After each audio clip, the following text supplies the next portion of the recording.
Would it have been embarrassing to display a painting like that on the front porch? My daughter-in-law, Macy, who had sold my prize painting on a flea market app without my permission, stated flatly. My mother had done a colored pencil drawing of Gerberis for me from her hospital bed before she died. That drawing was a memento of my late mother. I know, but I can't hang an amateur drawing because it's too shabby, Macy insisted. Do you think you should talk to me like that, even though you were my daughter-in-law?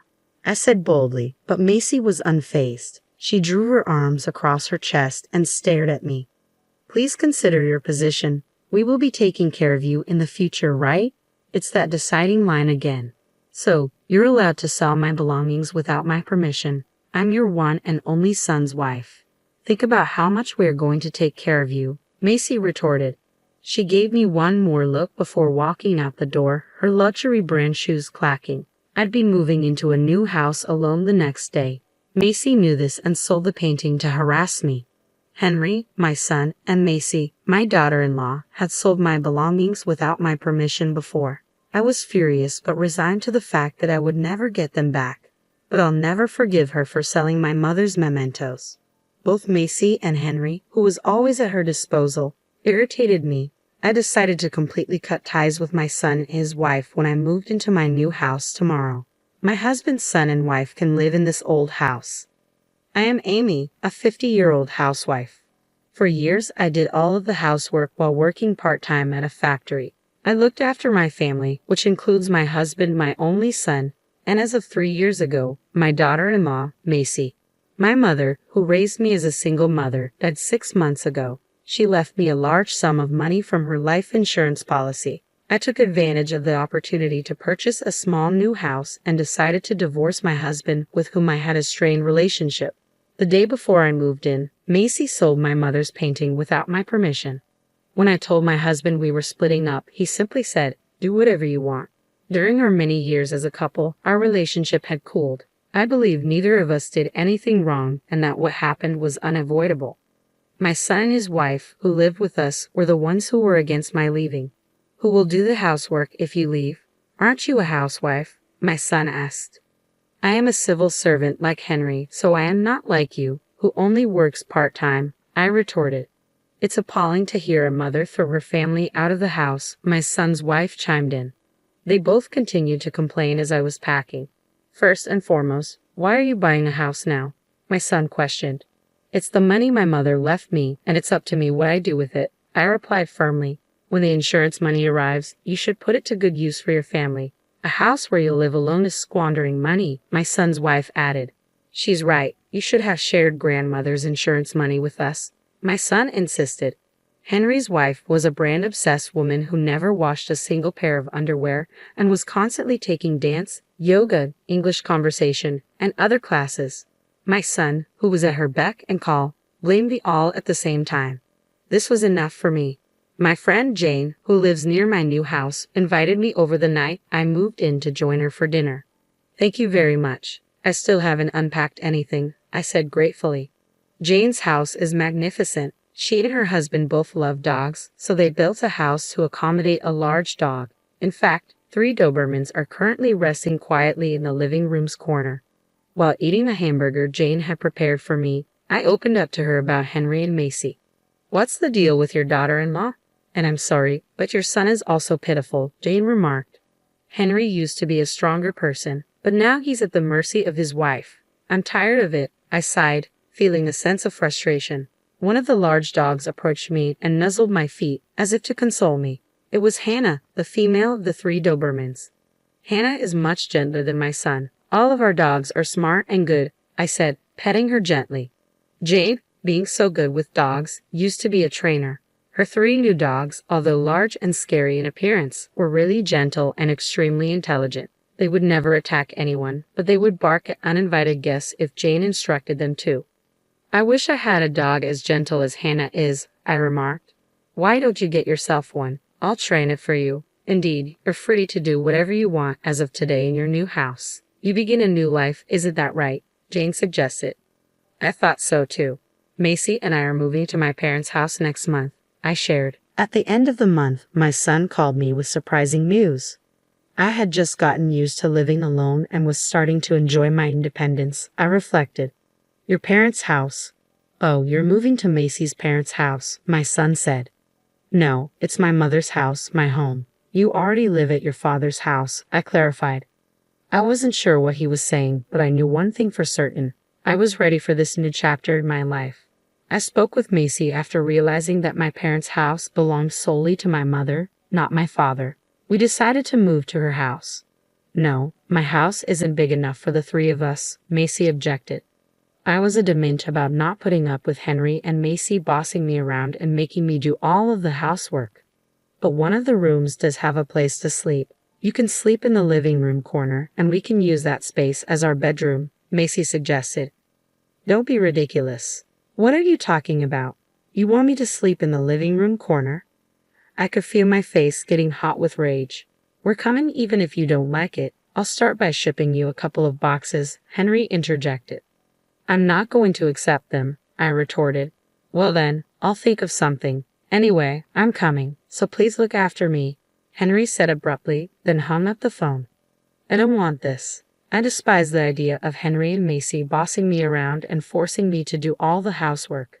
That is something I will not allow to happen, I declared to Jane the next day as we went to a family restaurant. I wanted her to listen to my story. I'm sorry, but you have the worst son and daughter-in-law, Jane remarked as she sipped her latte.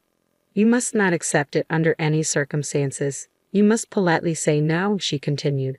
Well, since it is those two, they might hire a moving company. I don't know what to do, I replied, feeling overwhelmed. To wash down my pitiful feelings, I took a sip of jasmine tea. I enjoy this tea, but it is quite bitter, I remarked. It is difficult to say no when the movers will come. If we're not careful, we might get into trouble, Jane observed. We have to do something to make them not want to come to my house. I can't stand the way they're acting, I insisted. Well, we could ask my children for help, Jane suggested. What, Hannah and the dogs? I asked, referring to Jane's 3 kids, her 3 beloved Dobermans. My dogs will bark, growl, and act out to some extent on command. I could ask them to scare them away or something. In fact, my son has been afraid of dogs since he was a child, Jane explained. It's difficult to live with a son and his wife who would sell their mother's mementos without permission. So let's come up with something, I agreed. Thank you very much, Jane, I added, feeling a little relieved as a result of our conversation. When I returned home, I discovered that my son and his wife were serious. 2 large cardboard boxes had been stacked in front of the front door. These are Henry's and my possessions. We thought you would refuse the courier, so I brought them. We will move in next month, so please keep them in the house. Macy, I read the note attached to the cardboard box, feeling my shoulders slump in disappointment. With no other option, I brought the box inside, and upon opening it, I discovered numerous personal belongings belonging to Henry and Macy. There were Henry's imported watches and leather jackets, alongside Macy's designer bags, clothes, and shoes. They must have left behind valuable items, which I wouldn't discard without permission. It felt like a dirty move. How little they must think of me to sell off my mother's paintings or leave this luggage without my permission. Jane's voice from the family restaurant came to mind. Well, we could ask my children for help, she had suggested. Since settling in after the move, I occasionally accompanied Jane on dog walks. She often invites me for a change of scenery, being a great friend to have. It means a lot to me. Why don't you sell their belongings? Macy would sell them on her own, wouldn't she? Jane proposed. Yes, even the memento my mother painted, I'd replied as Moon, a male dog, looked at me from the end of the leash I was holding. By the way, why do your son and his wife want to live with you? They're both government employees and have money, so why don't they just live together? Jane inquired.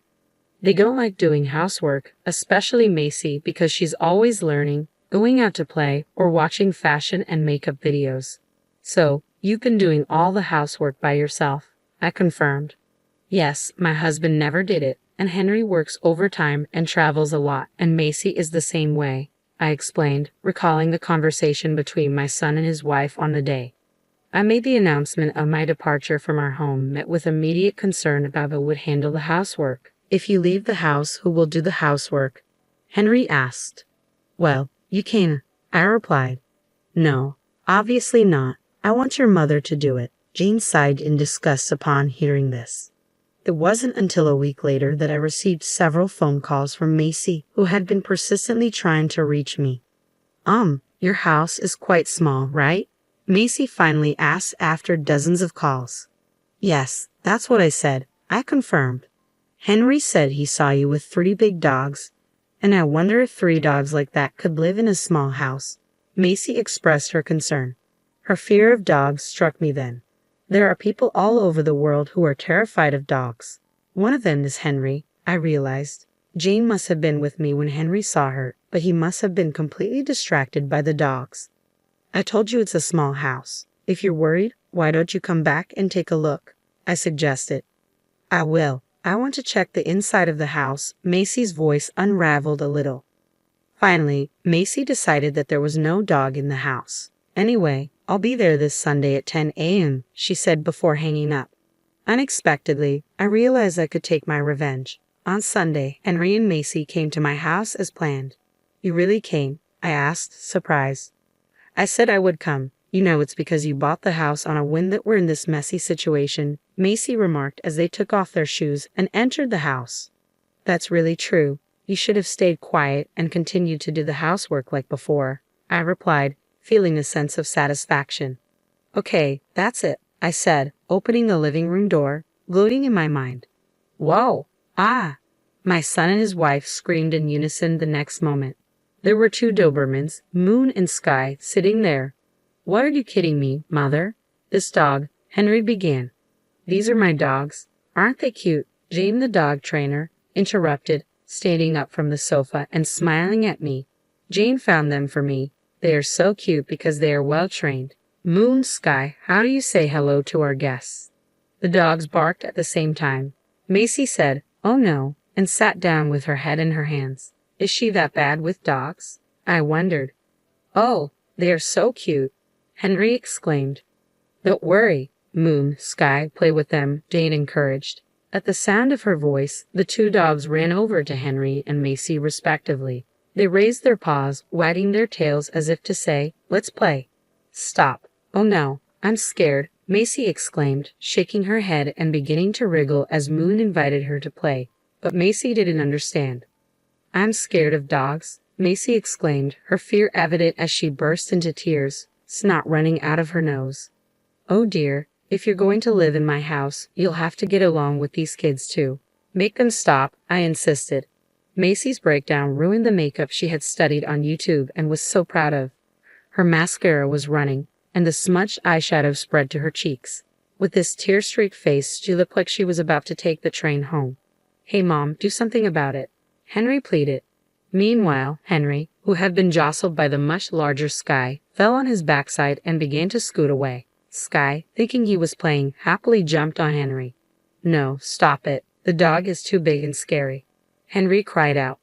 I suddenly looked at Henry's jeans and saw that the color of his crotch had darkened a bit. He was so afraid of the dog that he had peed himself. How pathetic. Moon, Sky, come here. Jane decided it was time to stop and called the dogs. Immediately, the 2 dogs left Henry and Macy and returned to her. Moon, Sky, down, Jane commanded, and with that one word, the dogs lay down at her feet. They really are smart kids, I remarked, feeling proud of my dog's obedience. Until now, even though I've been slaving away at my part-time job and housework, you've never helped me. Besides, when I said I was going to leave, you decided to live on your own. Do you think your mother is stupid? I finally spat out the words I had been holding back as my son and his wife stood up, crying. I left home because I was fed up with you. I am not your housekeeper, I declared firmly. But doesn't that mean you have to? Henry began before I interrupted him. He's a well-trained and smart dog and much gentler than you, I retorted, gesturing towards Moon and Sky, who were calmly lying down. Henry and Macy lacked their usual air of bravado, a husband with a wet crotch and a wife whose makeup was a mess. They made the perfect couple. You also sold off my precious things without my permission. I will never forgive you for selling my mother's painting, I added, looking at Moon and Sky before turning my gaze back to my son and his wife. A house with 2 dogs this big is something we don't want. Henry agreed. That's right, we'll give up moving. So give me back the stuff we left behind the other day, then we'll go home, Macy demanded. They're still in the boxes in the next room. Take it and get out of here, I replied, pointing to the next room. Henry and Macy took a wide turn to avoid the dogs before opening the door. Whoa! They both screamed again and fell on their butts as they saw another Doberman, Hannah, sitting right next to the boxes in the room. Mom, the boxes, please get them, Macy pleaded. I don't want to. You brought them yourself, so take them yourself, I insisted. Peeking into the room, I saw Hannah just sitting there with a calm expression on her face. I can't go near a dog like that, Macy protested. Then give up your stuff, I replied firmly. You mean I should leave it? My bags and Henry's watches are in that box, Macy argued. You also got rid of my precious things without my permission, didn't you? I reminded her. I didn't ask you to leave them behind. I'm telling you, take it with you, I insisted firmly, glaring at Macy. She paused for a moment, perhaps remembering the presence of the dogs, and then lowered her eyes with a sigh. Please, Mother, bring us the boxes, Macy finally relented, her tone softer. You knew how important that painting that she sold off was to me, but you didn't stop her, I reminded her. Well, I'm sorry about that, but, Macy began, but she was interrupted by Jane's arrival. Hannah, how do we greet our guests? Jane asked calmly. Immediately, Hannah sat down and barked loudly. No, stop it, Macy cried out. Hearing Hannah's voice, my son and his wife reached their limit. With his wet jeans and her face covered in smudged makeup, they ran to the front door and got out of the house. After that, I sold all the personal belongings Henry and Macy had left behind to a pawn shop. I discovered that their belongings were of considerable luxury, with Henry's watch having a surprisingly high value and Macy's bag being of a particularly high class. The extravagance of these items left me in a state of dismay. Back at her house, Macy ended up being responsible for all the household chores. My former husband did not like Macy's housework. He constantly complained that the food was bad, the house was dirty, and the laundry was piled up. Macy could no longer go to her lessons because of her housework, and she gained 10 kilograms due to the stress. All of her frustration seemed to be directed at Henry. Mom, I'm at my limit, Macy finally admitted, starting to hit me. She's been fighting with Dad all the time. I want a divorce. One day, Henry called me, his voice exhausted. You chose your own wife, didn't you? You can take care of yourself. Of course, I would not give advice to Henry. I was sick and tired of being involved with that couple. Meanwhile, I bought a female Shiba Inu and asked Jane to train her. She's going to be a great dog. Jane smiled as she patted the head of the puppy I named Rio. Really, it's all thanks to you. I'm sorry for making the dogs play such an unpleasant role. Okay, I replied. When I heard what you said, I was more upset than you were. But from now on, you and Rio can live together peacefully. Yes, from now on, I will enjoy my life and my time, I affirmed, feeling determined as I gently picked up the puppy.